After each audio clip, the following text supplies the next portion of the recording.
नमस्कार दोस्तों, इस कहानी को सुनाते हुए ना मुझे बहुत शर्म आ रही है। बहुत शर्म आ रही है मुझे। शर्म चाहे आए ना आए, दोनों ही कंडीशन में मुझे ये कहानी आपको सुनानी ही पड़ेगी, क्योंकि इसमें बहुत सारे लोगों की भलाई छुपी हुई है। एक बंदे का ईमेल आया है मेरे पास। उसने अपने 2 साल के ब्रह्मचर्य को बहुत ही शर्मनाक तरीके से, खतरनाक तरीके से तोड़ दिया है। उससे पहले मैं आप लोगों को सावधान करना चाहता हूं। आपके जीवन में जो आपका बल है उसका रहस्य है, आपकी जो कमजोरी है उसका जो रहस्य है, किसी के सामने भी शेयर मत करो। अगर आपको शेयर करना ही है तो ऐसे व्यक्ति के सामने शेयर करो जो आपकी कमजोरी को जानकर भी आपका मजाक ना बनाए, जो आपके बल के बारे में जानकर भी आपके प्रति ईर्ष्या ना रखे। सबसे पहली बात, सबसे बेटर तो यही है, आप अपने बल और कमजोरी दोनों के बारे में ज्यादा चर्चा ना करो तो ही सही है। चलिए जानते हैं उस बंदे के बारे में। बंदे का नाम है आलोक। 22 साल का बंदा है, कोलकाता का रहने वाला बंदा है। क्या बताऊं उस बंदे के बारे में। 2 साल तक उसने कैसे भी करके ब्रह्मचर्य किया था, लेकिन 2 साल बाद क्या हुआ उसके साथ कि उसको ज्यादा अर्जिश आने लग गए। वो पुरानी बातें याद आती है, पुरानी मेमोरी होती है, तो उसके कारण कई बार कुछ चीजें देखने की वजह से भी अंदर से सेक्सुअल थॉट्स बढ़ जाते हैं। तो उस कंडीशन में अपने आप को रोकना मुश्किल हो जाता है। तो उसने क्या गलती की उस बंदे ने, बोलते बोलते राह चलते ऐसे किसी व्यक्ति के सामने उसने वो सब कुछ शेयर कर दिया जो उसे शेयर नहीं करना चाहिए। क्या हुआ, उसने क्या बोला, यार 2 साल हो गया है मैंने ब्रह्मचर्य किया है, एक बार भी मैंने अपने वीर्य नाश नहीं किया है। आज तो बहुत बुरा हाल है यार, मेरे से रहा नहीं जाता, मेरी भूख बढ़ती जा रही है। ऐसा लग रहा है जैसे कि मैं किसी के साथ कुछ कर लूं तो मेरी भूख मिट जाए। आज तो बर्दाश्त के बाहर की चीज हो गई है, बहुत बुरा हाल है यार, क्या करें यार, कुछ बता यार। फिर उसके दोस्त ने क्या बोला, अरे यार तुम मजाक बना रखा है, बकवास करता है, ये एक भूख है। जैसे भूख लगती है तो खाना खाता है ना, वैसे ही ये एक भूख है। अब इसको दबा करके रखेगा ना, ये ब्रह्मचर्य के चक्कर में पड़ेगा ना, जितना दबाएगा ना ये भूख उतनी बढ़ती जाएगी।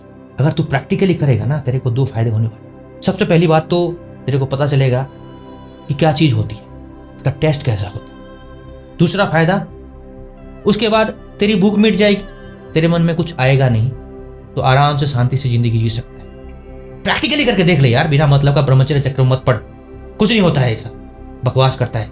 इसलिए तेरे को मैं उपाय बता रहा हूँ, तेरे को एड्रेस दे रहा हूँ। ज्यादा पैसे लगेंगे नहीं, थोड़े से पैसे लगेंगे, तो प्रैक्टिकली करके आ जा। इस बात को सुनने के बाद बंदा बताता है कि उसके अंदर एक इंटरेस्ट पैदा हुआ। हाँ यार सही कह रहा है, लेकिन साथ में एक चीज उसके साथ हो रही थी। उसको ऐसा लग रहा था जैसे कि उसके अंतरात्मा से कोई कह रहा है, अरे यार तू पछताएगा, इसके चक्कर में मत पड़। तुमने जब 2 साल तक ब्रह्मचर्य किया, वीर्य नाश नहीं किया, तो तुझे कितना अच्छा लग रहा था, कितना तेरे अंदर बल आ रहा है। अब 2 सेकंड में वो चला जाएगा। अपने आप को थोड़ा सा रोक ले, थोड़ा सा धैर्य रख, सब ठीक हो जाएगा। तो बंदा बता रहा है कि ऐसा मेरे मन में भी विचार उठ रहा था, मेरा दिमाग मुझे ऐसा कह भी रहा था, दिल भी मुझे वैसे ही कह रहा था, लेकिन मेरे फ्रेंड की आवाज बार बार गूंज रही थी, अरे यार बकवास करता है, प्रैक्टिकली करके देख ले, फायदे होने वाले हैं तेरे को। 2 फायदे होने वाले हैं। पहला फायदा, तेरे को पता चलेगा कि टेस्ट कैसा होता है। दूसरा फायदा, तेरे अंदर की ये भूख मिट जाएगी और तू शांति से जिंदगी जी पाएगा। वो अपने आप में नेगेटिवली इतना ज्यादा पावरफुल था कि वो अपने आप को रोक नहीं पा रहा था। वो तैयार हो गया उस लोकेशन में जाने के लिए। किस लोकेशन की बात कर रहा हूँ, ऐसा कुछ लोकेशन होगा, रेड एरिया, जहां जाने के बाद पैसे दे करके लोग गलत काम करते हैं। वो तैयार हो गया, गाड़ी में बैठ गया, जा रहा है। जाते जाते भी उसके मन में विचार उठ रहा है, भाई तू बहुत पछताएगा, बहुत पछताएगा। याद कर ले, मानो तुमने कर भी लिया तो उसके बाद होगा क्या, कितनी बार करेगा तू, और कितनी बार जाएगा और कितना पैसा खर्च करेगा, तेरी भूख नहीं मिटने वाली। दूसरी तरफ उसके फ्रेंड की भी आवाज उसको गूंज रही है। ऐसा लग रहा है जैसे उसका फ्रेंड उसको बोल रहा है, ये कर ले यार, कुछ नहीं होता है, प्रैक्टिकली कर ले, देख ले, जान ले, एक बार टेस्ट तो कर ले, सब समझ में आ जाएगा और तेरी भूख भी मिट जाएगी, बार बार परेशान नहीं होएगा तू। तो ये टकराव चल रहा था। एक तरफ उसका मन उसको कह रहा है कि थोड़ा सा पेशेंस रख, कुछ उपाय कर ले। दूसरी तरफ एक नेगेटिव फोर्स उसको जोर दे रहा है, जा जा जा यार, यहां तक पहुंच गया, पहुंचने वाला है, अब क्यों नाटक कर रहा है। तो इस विचारों की लड़ाई में वो पिसता जा रहा था, लेकिन अल्टीमेटली जीतने वाला कौन था? वो नेगेटिव फोर्स इतना पावरफुल था कि उसको धकेल रहा था, वो अपने आप को रोक नहीं पा रहा था। लोकेशन पर पहुंच गया, फिर एक बार उसको उसका मन कहता है यार तू पहुंच गया, यहां से भी भाग सकता है, तू यहीं से भाग जा, तू तेरा पैसा भी बच जाएगा और तेरा ब्रह्मचर्य भी बच जाएगा।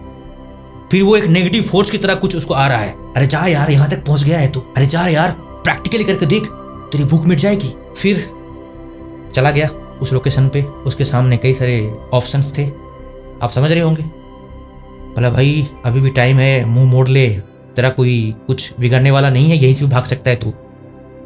लेकिन एक नेगेटिव फोर्स होता है ना, उसकी वजह से वो बोला यहां तक पहुंच गया हूं, ठीक है यार देखते हैं प्रैक्टिकली करके। फिर उसने जिसको पसंद करना था पसंद कर लिया।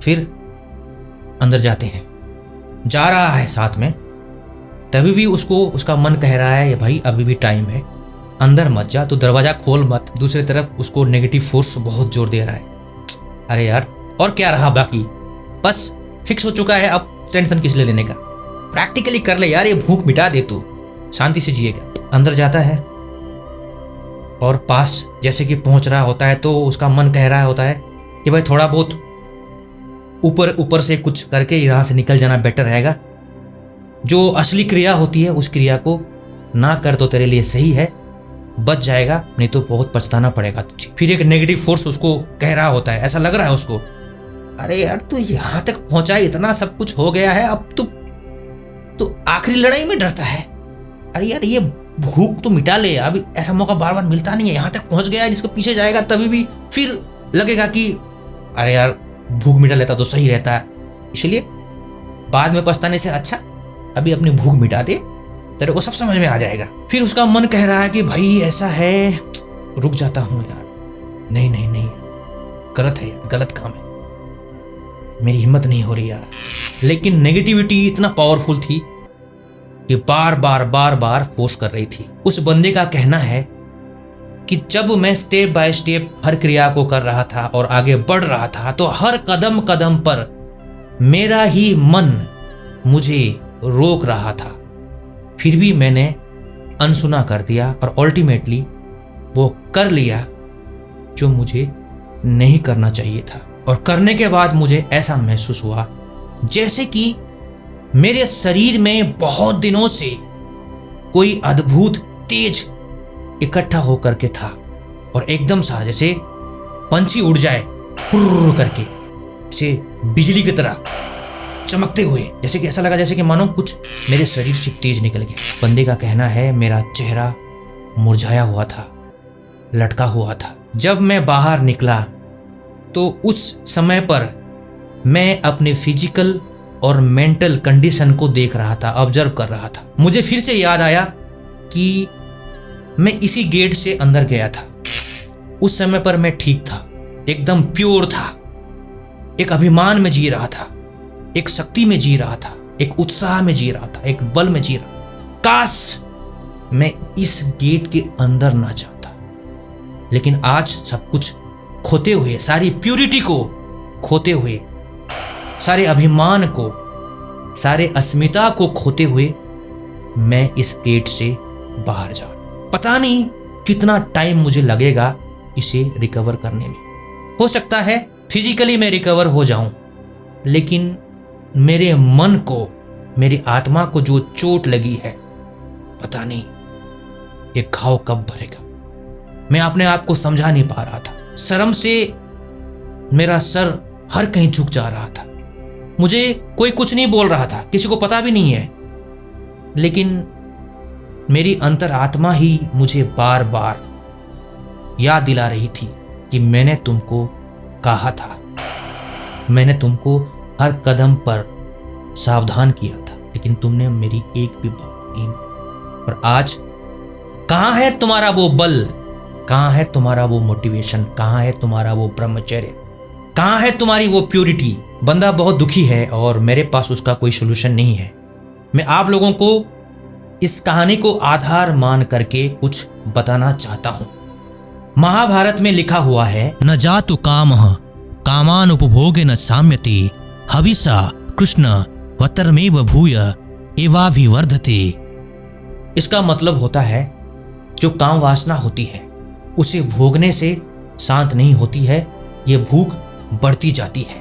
जैसे अगर आप आग में घी डालेंगे ना तो आग बढ़ती जाएगी। जो भी कुछ विद्वानों ने ये सब लिखा है बहुत ही सोच समझकर प्रैक्टिकली एक्सपीरियंस करने के बाद लिखा है और हम लोगों को गाइड किया है। अब हमारा कर्तव्य है अपनी शक्ति को, अपने तेज को, अपने बल को, अपने ओज को बचा करके रखना है। एक और कोटेशन आपके सामने मैं कहना चाहता हूँ। जुदाइज्म में एक तालमुडिक टेक्स्ट है, उसमें लिखा हुआ है, there is a small organ in the human body which is always hungry if one tries to satisfy it and always satisfied if one starves it. इसका मतलब है हमारे शरीर में एक छोटा सा ऑर्गन है जो हमेशा भूखा रहता है, यानी कि उसको जितना खिलाओ उतना ही भूखा रहता है, लेकिन उसको जितना भूखा रखोगे वो उतना संतुष्ट हो जाता है। विद्वानों ने हर धर्म में, हर भाषा में कुछ ना कुछ लिखा ही है और हमें गाइड किया ही है। जैसे समुद्र में लहर उठती है, हाई टाइड, लो टाइड, कभी टाइड ज्यादा है कभी कम है, वैसे ही हमारे जीवन में कई बार इस तरह के तरंग उठते हैं। अगर हम धैर्य रखते हैं, कुछ उपाय करते हैं, मंत्र चैंटिंग करते हैं, योग का सहारा लेते हैं, स्पिरिचुअल प्रैक्टिस का सहारा लेते हैं, प्रार्थना का सहारा लेते हैं, तो ये तृष्णा जो है शांत हो जाएगी। वो समय बीत जाएगा तो हमारा ही कॉन्फिडेंस बढ़ेगा, हमारा ही बल पहले के मुकाबले बहुत ज्यादा बढ़ जाएगा। एरे गेरे लोगों के चक्कर में ना आए, चाहे कितना भी बड़ा प्रभावशाली व्यक्ति हो, अगर वो आपको गलत गाइड कर रहा है तो आप लॉजिकली सबसे पहले उस चीज का विचार करो, अपने एक्सपीरियंस को देखो कि आपने अपने जीवन में क्या एक्सपीरियंस किया है। अल्टीमेटली सबसे बड़ा मंत्र यही है, अनुभव ही सच्चा ज्ञान है। दूसरा मंत्र ब्रह्मचर्य ही जीवन है। अगर आपको इस कहानी से कुछ सीखने को मिला है तो जरूर इस वीडियो को ज्यादा से ज्यादा शेयर करें। जाते जाते मैं आपको एक अनोखा सजेशन भी देना चाहता हूं, लेकिन मैं देने वाला नहीं हूं। एक जंगली आदमी के पास मैं आपको ले जाता हूं, वो आपको बताएगा करना क्या है, क्योंकि बहुत लोगों की प्रॉब्लम है, तो उस प्रॉब्लम से बचने के लिए कुछ एक उपाय भी हम लेकर के आए हैं। पंगा नहीं लेने का, मेरा दिमाग खराब है, कुछ भी कर सकता हूँ, कुछ भी कर सकता हूँ, पंगा मत लेना, ठीक है? बुरा मत मानो यार, बुरा मत मानो, मैं बहुत परेशान हूँ यार, बहुत दुखी हूँ, क्या करूँ यार, गलत लत छूटती नहीं है, हस्तमैथुन और पौन से परेशान हूँ, कोई तो कुछ बताओ यार, क्या करूँ? ओए अकल के दुश्मन, तेरे को पता नहीं मंथन हब ने 10 डेज अवतार कोर्स लॉन्च किया है। और सुन सबसे मजेदार बात, मंथन हब का सबसे असरदार ब्रेन रिवायर, न्यू लाइफ और एंटी पीएमओ उसके साथ फ्री कर दिया है, पता है? अब रोना धोना बंद कर, फटाफट 10 डेज अवतार कोर्स कर ले, तेरी परेशानी का होगा द एंड।